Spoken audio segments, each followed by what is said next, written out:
मेरी माँ जब भी कुछ अच्छा बनाती तो प्लेट में भरकर मुझसे कहती थी कि इसे पड़ोसी के यहाँ दे आओ। पड़ोस में एक आदमी रहता था, वो प्लेट ले जाता था और एक पर्ची देता था और कहता कि इसे तुम्हारी माँ के लिए दे देना। मेरी माँ उस पर्ची को खोले बगैर ही गुस्से में आग लगा देती थी। मेरी माँ की इस हरकत पर मैं हैरान हो जाता था। एक दिन जब इस आदमी ने पर्ची दी तो मैं गली में खड़ा होकर देखा तो मेरे कदमों तले से जमीन निकल गई। पर्ची में लिखा था, हमारे पड़ोस में एक मकान काफ़ी लंबे समय से खाली था और इसे 2 दिन पहले किराए पर लिया गया था। मकान एक आदमी ने किराए पर लिया था। आदमी लगभग 50 साल का था। वह पूरे दिन घर पर रहता था। शायद उसकी पत्नी और बच्चे नहीं थे और किसी को पता नहीं था कि वह क्या करता था। मैंने उसे इस मोहल्ले के लोगों से कभी मिलते नहीं देखा था। मेरा नाम चिराग है और मेरी उम्र 12 साल है। हम 2 भाई और एक बहन है। भाई सूरज मुझसे बड़ा था और मेरी बहन मुझसे छोटी थी। मेरा बड़ा भाई सूरज को एक फैक्ट्री में नौकरी मिली थी और जो वेतन मिलता था उससे घर का खर्च चलता था। हमारे पिता नहीं थे और हम भाई बहनों में से किसी ने उनकी शक्ल नहीं देखी थी। जब भी हम पिताजी के बारे में पूछते तो यही कहती कि तुम्हारा पिता मर चुका है और उसे मरे हुए 10 साल हो गए हैं। और हमें हैरत होती कि हमारी माँ के पास पिताजी की तस्वीर भी नहीं थी। मैंने एक बार मेरी माँ से पूछा था तो मेरी माँ ने कहा था कि तुम्हारे पिता की जितनी तस्वीर थी सब गुम हो गई है। हम मिडिल परिवार से थे, हमारे पास अपना घर तो इसलिए हम उसी पड़ोस में रहते थे। इस मोहल्ले में रहते हुए हमें 20 साल हो गए थे। इस नए किराएदार की खबर पूरे मोहल्ले में फैल गई। जब मैंने घर आकर अपनी माँ को इस किराएदार के बारे में बताया तो मेरी माँ ने कोई जवाब नहीं दिया। हालांकि इस किराएदार से पहले जो लोग रहते थे मेरी माँ उनसे बहुत अच्छा बातें करती थी। वह आदमी था, शायद इसलिए मेरी माँ चुप रहती थी। एक दिन मेरी माँ ने हलवा बनाया और थाली में रखकर उसी पड़ोसी को दे आने को कहा। मैं थाली लेकर उसी पड़ोस के घर गया और दरवाज़ा खटखटाया। उस आदमी ने दरवाज़ा खोला और मैंने उसे प्रणाम किया। मैंने कहा कि अंकल, मेरी माँ ने आपके लिए हलवा बनाया है। उस व्यक्ति ने मुझसे प्लेट ले ली और अंदर चला गया। उसने मुझे भी अंदर आने को कहा तो मैं अंदर चला गया। उस आदमी ने एक प्लेट में हलवा रखा और खाली प्लेट मुझे दी और पूछा, बेटा तुम्हारा नाम क्या है और तुम क्या कर रहे हो? मैंने बताया कि मेरा नाम चिराग है और मैं कक्षा 6 में पढ़ता हूँ। बैठो, मैं अभी आता हूँ। आदमी अंदर गया और थोड़ी देर बाहर आया तो उसके हाथ में एक पर्ची थी। उसने मुझे पर्ची दी और कहा कि बेटा, ये पर्ची तुम अपनी माँ को दे देना। मैं घर जाकर पर्ची मेरी माँ को दे दी। वो क्या है? मेरी माँ ने पूछा तो मैंने मेरी माँ से कहा, उस आदमी ने आपको एक पर्ची दी है। मेरी माँ उस पर्ची को गुस्से से देख रही थी और जाकर आग में डाल दी। मुझे बड़ी हैरत हुई कि मेरी माँ ने वो पर्ची पढ़े बगैर ही आग में क्यों डाल दी। जैसे जैसे दिन गुजरते गए मैं इस बात को भी भूल गया। मेरी इस आदमी से अक्सर मंदिर में मुलाकात होती थी। वह मुझसे बहुत अच्छे से पेश आते थे। बेटा बेटा कहते नहीं थकते थे। मेरी माँ हर तीसरे या चौथे दिन कुछ न कुछ अच्छा बनाती थी और जब भी वह अच्छा बनाती थी तो पड़ोस के घर में ज़रूर भिजवाती थी और पड़ोसी प्लेट के बदले में पर्ची ज़रूर देता था और कहता जाकर अपनी माँ को दे देना। मैं जाकर पर्ची अपनी माँ को देता तो मेरी माँ गुस्से से वो पर्ची बिना पढ़े आग में डाल देती थी। ऐसा नहीं था कि मेरी माँ पढ़ना लिखना नहीं जानती थी, बल्कि वह 8वीं तक पढ़ी थी। 4 साल बाद मेरी माँ की शादी हो गई थी। मेरी माँ दिखने में बहुत सुंदर थी। अभी भी मेरी माँ जवान ही थी। अभी उसकी उम्र 40 साल थी। मेरी माँ ने दूसरी शादी नहीं की और हम बच्चों के लिए अपनी ज़िंदगी कुर्बान कर दी थी। मेरी माँ ने अपनी जवानी का भी ख्याल नहीं रखा। मेरा बड़ा भाई बहुत अच्छा और ईमानदार लड़का था। उसी की कमाई से घर के खर्चे चलते थे।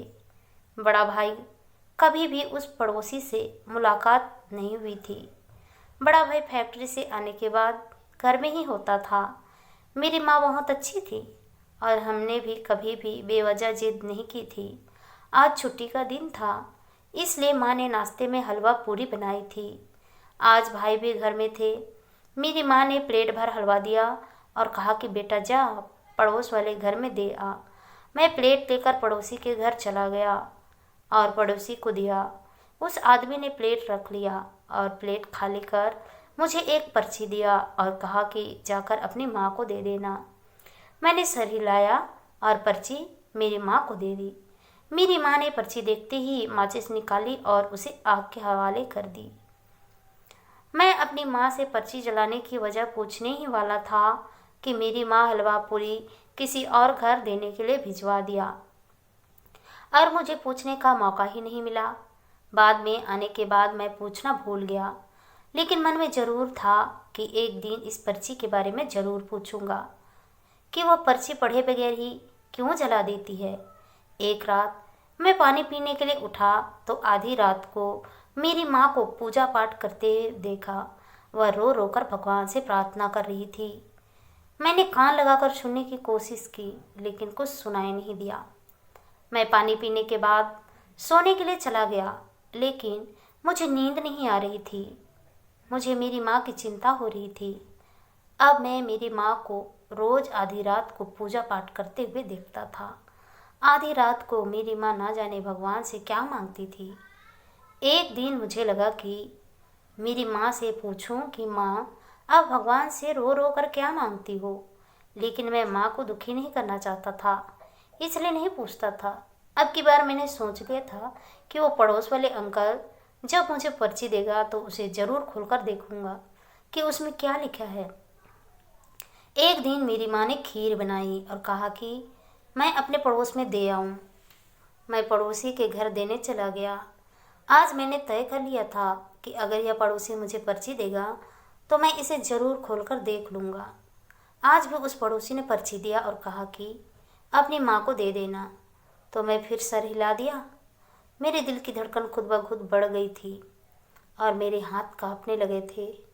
जब मैं पर्ची खोलने वाला था तो मेरे दिमाग में आया कि नहीं, मुझे ऐसा नहीं करना चाहिए था, यह गलत है। मैं घर जाकर पर्ची मेरी माँ के हवाले कर दिया और मेरी माँ ने भी आज भी इस पर्ची के साथ वही किया और आग लगा दी। कभी कभी मैं सोचता था कि वह आदमी हर बार पर्ची में क्या लिखता था। मेरी माँ पर्ची लेने से मना क्यों नहीं करती है। हालांकि जब वह पड़ोसी पहली बार पर्ची दिया था तभी मेरी माँ मना कर सकती थी, लेकिन उसने कभी मना नहीं किया। मुझे तो दाल में कुछ काला नजर आ रहा था। एक दिन मैंने हिम्मत करके पर्ची नहीं पढ़ने की वजह पूछी तो मेरी माँ को बहुत गुस्सा आ गया। कहने लगी, चिराग, तुम्हें इससे कोई मतलब नहीं होनी चाहिए कि मैं पर्ची क्यों नहीं पढ़ती हूँ।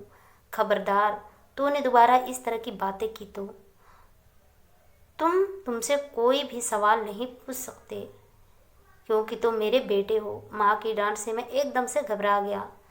मैंने अपनी माँ से वादा कर लिया कि आइंदा से मैं ऐसा सवाल नहीं पूछूंगा, लेकिन इस बार मैं पक्का इरादा कर लिया था कि उस पड़ोसी के दिए हुए पर्ची को मैं खोल कर जरूर पढ़ूंगा ताकि मुझे उस पर्ची की सच्चाई पता चले। दिन गुजरते गए। मेरी माँ आजकल कुछ बना ही नहीं रही थी। अगर बनाती भी तो अब वह पड़ोसी के घर नहीं भिजवाती थी। शायद मेरी माँ को मेरे इरादे के बारे में शक हो गया था। फिर मुझे उस दिन का इंतज़ार था कि कब मेरी माँ पड़ोसी के घर कुछ भिजवाए। 1 महीना बाद मेरी माँ ने आज इडली बनाई और प्लेट भरकर पड़ोस में भिजवाई। मैं पड़ोस के घर चला गया। आज मैं सोच लिया था कि किसी हालत में वह पर्ची ज़रूर पढ़ूंगा। फिर मैंने उसे पड़ोसी को नाश्ता वाला प्लेट दे दिया। उसने नाश्ता रखी और खाली प्लेट मुझे पकड़ाया और वही पर्ची मुझे दे दी और कहा, इसे अपनी माँ को दे देना। मैंने सर हिला दिया और वहाँ से घर की तरफ चला आया। मैं रास्ते में इधर उधर देखा, कहीं मुझे कोई देख तो ना ले। फिर मैं चुपचाप प्लेट घर की चौखट पर रख दी और वह पर्ची खोलकर पढ़ने लगा।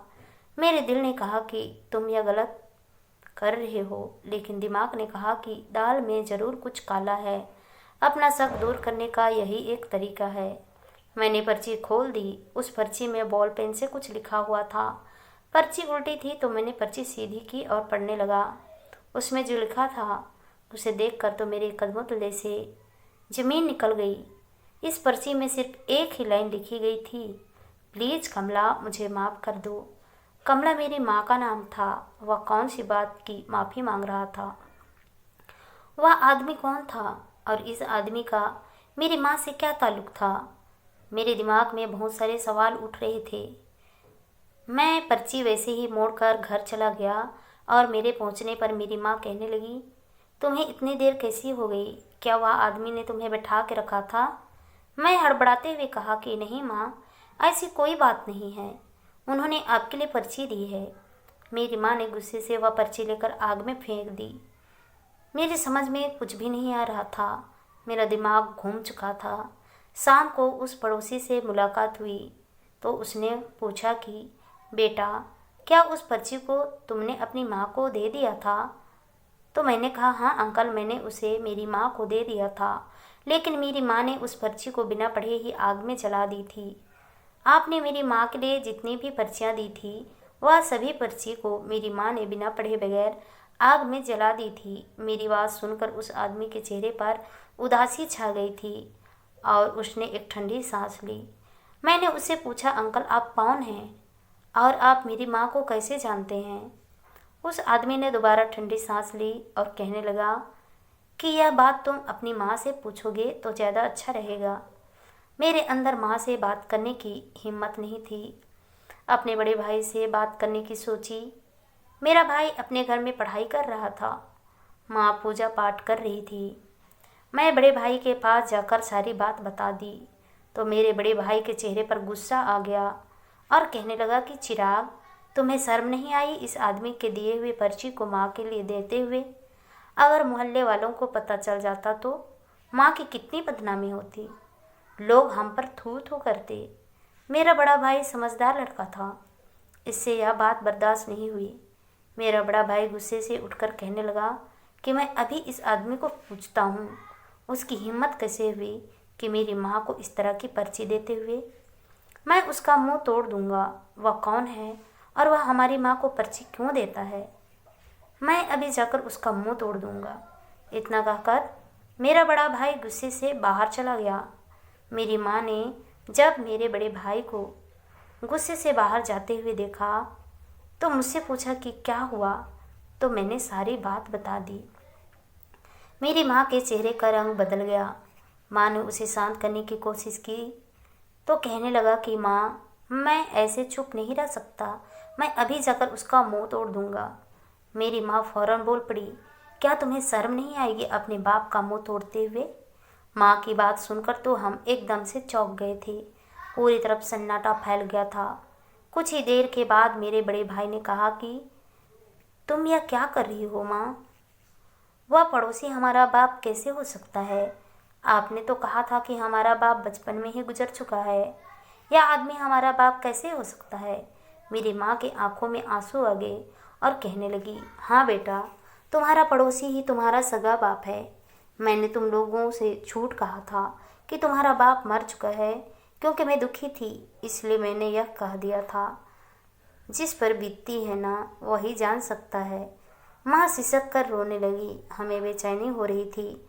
हमने माँ से फिर पूछा, माँ हमें सारी बात बताओ। तो मेरी माँ कहने लगी कि मेरे बच्चों, जब तुम लोग बहुत छोटे छोटे थे तभी तुम्हारे बाप ने किसी और औरत के लिए मुझे छोड़कर शहर चला गया था, लेकिन उस औरत के साथ वह ज़्यादा दिन नहीं रह सका और उस औरत से तलाक ले लिया। औरत धोखेबाज थी। तुम्हारे बाप की दौलत के लिए उसने तेरे बाप से शादी की थी और सारी दौलत समेट कर तुम्हारे बाप को धोखा देकर चली गई। तुम्हारे पिता को बहुत पछतावा हुआ था और यह हमें छोड़कर विदेश चला गया था। विदेश जाने के बाद इसने कभी हमसे रिश्ता जोड़ने की कोशिश नहीं की और ना ही बातचीत की थी। अब वह इतने साल के बाद वापस आ रहा था तो पड़ोस वाला मकान को किराए में ले लिया था। अब वह मुझसे माफ़िया मांग रहा है, लेकिन मेरा दिल इसे माफ़ करने को राजी नहीं है। इसने मुझे धोखा दिया है। मेरे प्यारे बच्चों, मैं ऐसे इंसान को कैसे माफ़ कर दूं, जिसने तुम्हारा प्यार उस झूठी औरत के कदमों में डाल दिया। माँ कहते कहते फिर से रो पड़ी। हम खामोशी से सर झुकाए बैठे थे कि दरवाज़ा खटखटाने की आवाज़ आई। मैं जाकर दरवाज़ा खोला। बाहर मेरा बाप खड़ा था। इसके चेहरे पर शर्मिंदगी थी। शायद उसने मेरी माँ की बात सुन ली थी और मुझे शर्म आ रही थी कि मेरे बाप ने ऐसा किया था। मैंने उसे अंदर ले आया। मेरी माँ ने उसे वैसे ही बाहर निकालने लगी। मेरी माँ के सामने वह हाथ जोड़कर कहा, मैं तुम्हारा मुजरिम हूँ। मैं ठुकराए जाने के काबिल भी नहीं हूँ।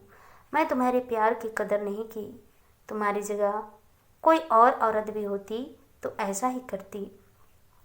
भगवान के लिए मुझे माफ़ कर दो। मैं कैंसर का मरीज हूँ। मरने से पहले मैं चाहता हूँ कि तुम मुझे माफ़ कर दो।